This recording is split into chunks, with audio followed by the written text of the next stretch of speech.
今集係講呢個自己嘅前台 JB2006，咁啊左邊、右邊就係一個開源嘅 CRM 系統。我先登入呢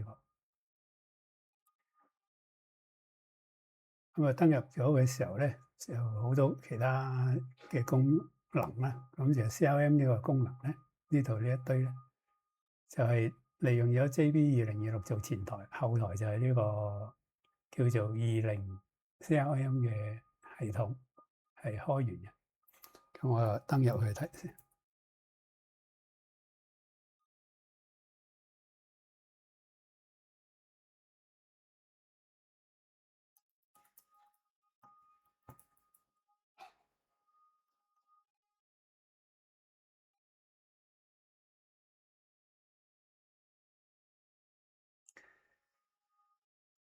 咁佢登入咗去 download 緊啲 data。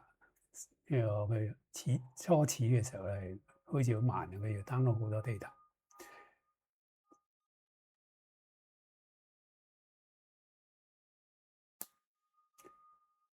稍微耐咗啲。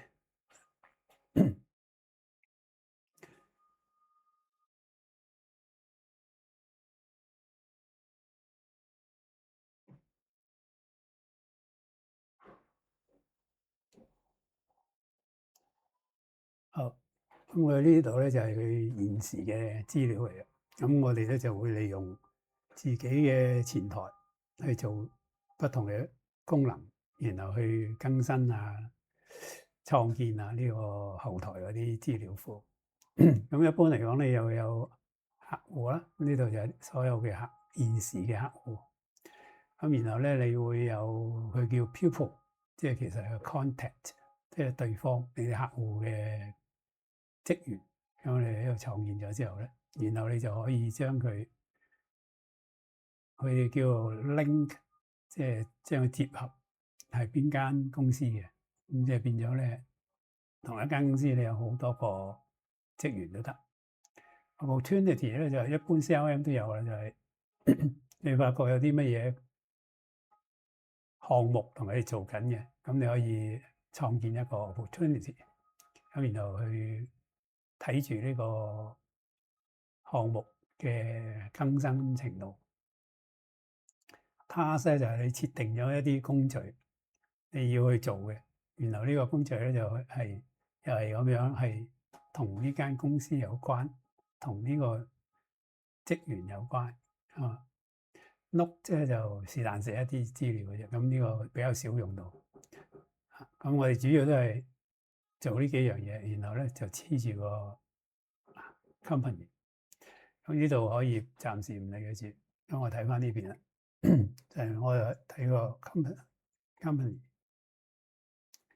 咁呢度會多啲嘅就係咧，佢會將本地屬於 JB2026自己嘅 company，然後 link 去呢個後台嗰度。逢親呢度有個咁嘅 icon 嘅咧，就係由 JB2026 link 過去嘅。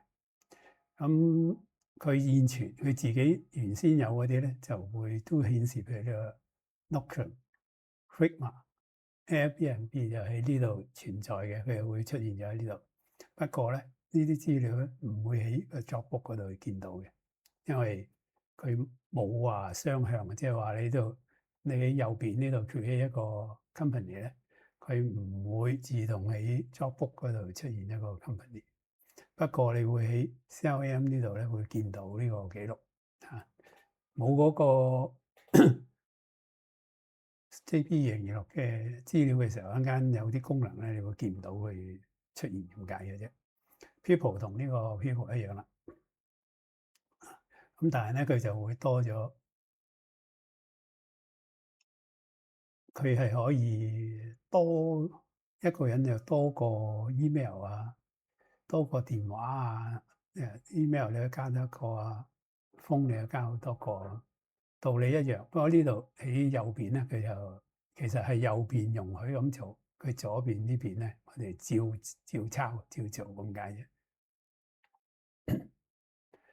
Opportunity 咧就同呢度一樣啦，咁佢就一定係抄晒呢邊嘅 opportunity 擺過嚟顯示出嚟，俾你可以更新啊，可以改啊，可以做啲嘢。task 都係一樣。咁個 staff member 咧就有啲唔同啦。呢邊個右邊呢個 member 咧就係病咗喺深入一啲嘅。咁呢度有個 members。咁目前咧就得兩個啫。咁點樣去增加咧？就係要佢叫做 invite。咁即係你將呢個 link 發俾你個同事，佢按呢條 link 咧就會去到呢個20嘅 login 嘅版面。咁因為佢有個始創呢啲機密 embed 咗喺度咧，咁呢個20 CRM 就會準佢 create 一個 user。咁主要都係一個 email 同一個 password 嘅啫。如果有咗呢兩個之後咧，就等於你多咗個 member。咁一般咧，佢會出現咧就係你個 member 咧係有唔同嘅級數嘅。咁佢只係而家咧就係個 roles 嗰度咧就決定咗有 admin 同埋 members， 即係一般嘅會員。咁即係一般嘅職員咁解啫。咁你可以整多好多種嘅。咁呢嘅好多種嘅時候咧，就會處理到咧你有冇權限去做啲乜嘢。譬如佢要 role，咁你首先就睇下佢俾個名，然後咧你就睇下佢 assign 做啲乜嘢 setting， 有啲乜嘢，咁全部整好晒咧。最重要係處理個 permission 嘅啫。即係你係咪俾晒所有功能 access right？ 如果唔係咧，你就自己點選邊啲佢有。咁呢個就為之 role 啦。咁啊，暫時唔需要整太多，暫時係兩個都 OK 噶啦。因為咧，大部分嘅嘢喺呢邊做，就喺左邊做，唔係喺右邊做。右邊咧就係要 create 嗰個 member 咁解嘅，即係個 staff。咁整好咗之後咧，你喺呢邊就會發覺咧，逢親左邊同右邊係有 link 咧，佢個 icon 仔咧係唔同嘅。嗱，我整個收晒出嚟先。右邊咧就有兩個人啦，所以左邊咧呢個 support 個公仔係唔同嘅，呢個 IT 呢個公仔係唔同嘅。咁我主要對應咧係以呢個叫做 email。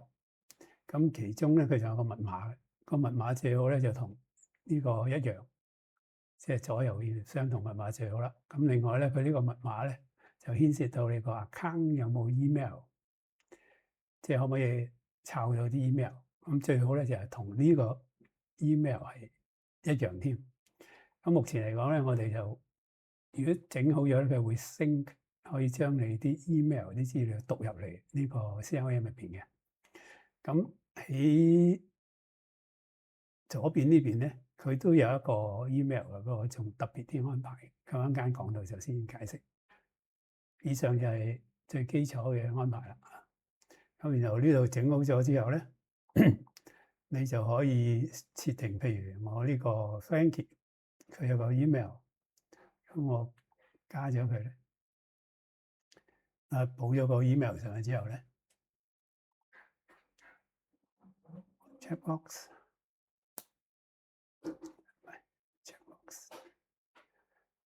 咁我 check 咗佢咧，逢親有 email 咧，佢就可以升調個 CRM。但係首先你呢個要喺呢個右邊呢度個 member 嗰度係存在咗先嘅。咁即係話要 create 咗個 member， 然後先至可以喺個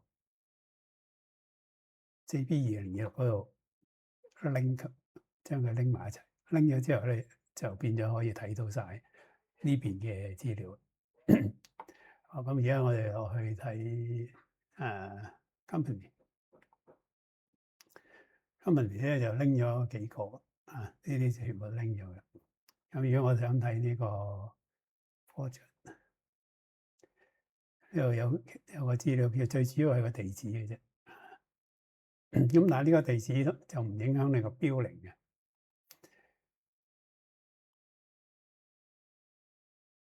整好咗呢堆嘢咧，你其實最大嘅功能就喺呢個 Customer 360。譬如我而家想睇一個叫做 Zetako，咁我會查到呢堆資料啦。如果要更改咧，就用呢個嚟更改佢啦。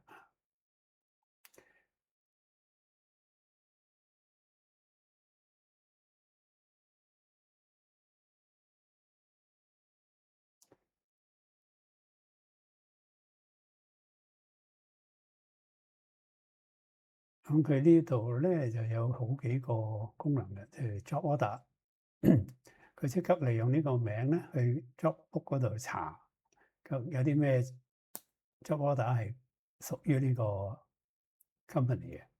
咁如果你見到你可以點選佢，佢就會打開嚟俾你睇。咁佢另外咧就睇到咧就係個 job order 有冇開過發票嘅資料。咁如果譬如呢個有嘅，你可以點選呢個 invoice，點選佢嘅時候咧，佢又會去個 billing 嗰度查。billing 咧就連接咗去另外一個後台叫做 invoice 引者裏邊。咁如果揾唔到咧，佢就會去個 document management 嗰度睇下有冇呢個，有咧佢又顯示出嚟。嗱，而家佢顯示咧就係佢喺呢個 document management 嗰度揾到，咁佢顯示出嚟俾你睇。咁我揾佢個真係 invoice 嗰個位啦，就係我如果真係 invoice 咧，佢又揾到呢堆 invoice 咧，就係喺 billing 入邊有嘅。咁如果譬如我就係呢個，我想睇下佢嘅內容咧，呢個就係 billing 嘅內容。咁我如果想 download 嗰個 billing 嘅 invoice 咧，咁呢個就係新嗰個 billing 嗰個系統嘅。咁即使而家嚟講，佢已經係接駁住 billing，接駁住 CRM，接駁住個 document management。咁仲有一個咧，就係接駁個 email 啦。呢個冇，咁我揾第二個資料，揾呢個睇下有冇事。呢個有。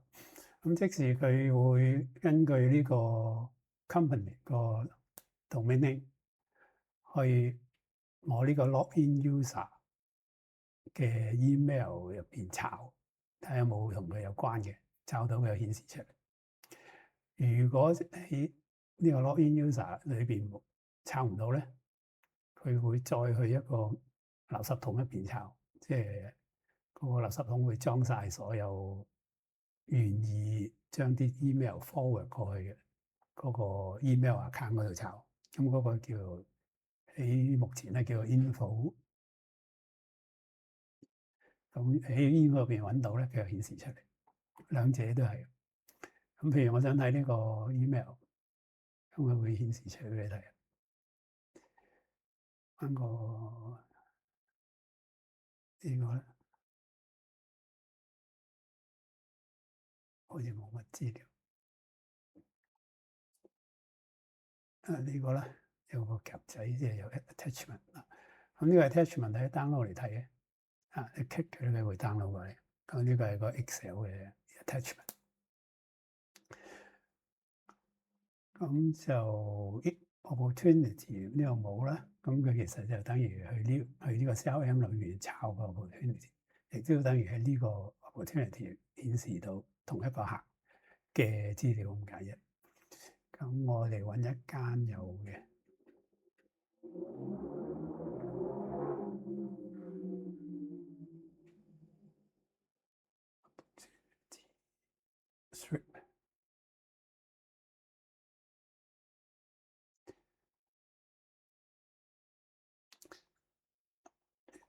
呢度查到有兩個 opportunity，一個 task，咁你撳個 opportunity 就出現啦，撳個 task 佢都會出現。咁等同咧，你亦都喺呢度修改嘅。好，以上好匆匆咁講咗佢個關係啦，咁你用下咧就會知道喺呢個360呢度咧就會前台係 JB2026，佢雖然佢固然先睇到自己嘅 job book 啦，佢可以睇埋 billing，佢可以睇埋呢個20 CRM，咁佢可以睇到 document management，亦都可以睇到 email，咁即係佢如果你全部都設定得好嘅咧，理論上你喺呢度咧就睇晒呢個客目前或者過去發生嘅單啊，同佢傾偈有關嘅嘢啊，你有寫低嘅嘢，佢都會出現喺呢度啦。咁就剩翻呢個 visualization 咧，就係純粹係將啲數據，你同啲人做咗生意，你睇呢個數據係點樣。咁我而家選咗 default 1年咁，我選25年到26年咁樣。個角度咧就以 sales rep 嚟睇，我哋會出一個叫做 dumbbell 嘅 graph。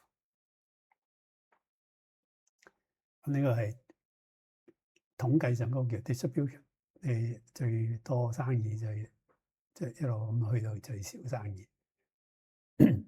譬如你話我只需要最高嗰10個，咁中間呢個黃色嘅就即係個中線，大概平均係咁多錢生意咁樣。呢個咧就幾多啲，呢個多啲，呢啲係少啲咁樣。佢仲有係 line 啦，即係每一個人，譬如呢個佢做嘅係點樣，呢個做嘅係點樣，呢個深色啲嗰個就有叫做增長啦，即係總數嘅增長，即係每個月咁呢啲係增長開始減慢，然後呢個係負增長，咁呢個就開始爬翻升，突然之間又負又升，呢個係個月 year over year 嘅增長。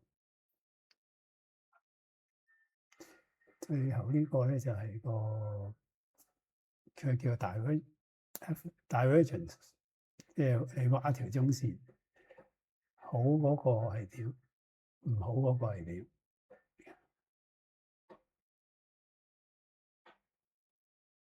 譬如客戶啦，你可以睇到佢個佔你嘅生意比例係點啦。啲數字唔啱，因為要你喺個頭先 job book 嗰個資料入邊係真確，你先可以真確。就 top 10最低最差咁，最高咁50個，最差嗰50個。咁佢要拉條線又點樣？咁即係如果拉咗條中線咧，呢啲係喺中線以下，啲中線以上。咁但係其實已經係墊底嗰50個。咁呢個仲可以轉個叫做你想睇嘅月份。以上就係個 CRM 啦。咁簡單啲講咗一次。咁如果再深啲咧，就係去到每一個步驟嘅操作，你都可以去試試去睇睇。基本上係同正式使用嘅系統係脫咗鈎嘅，即係話你做嘅嘢唔影響嘅，唔影響其他人。OK，今集到此為止。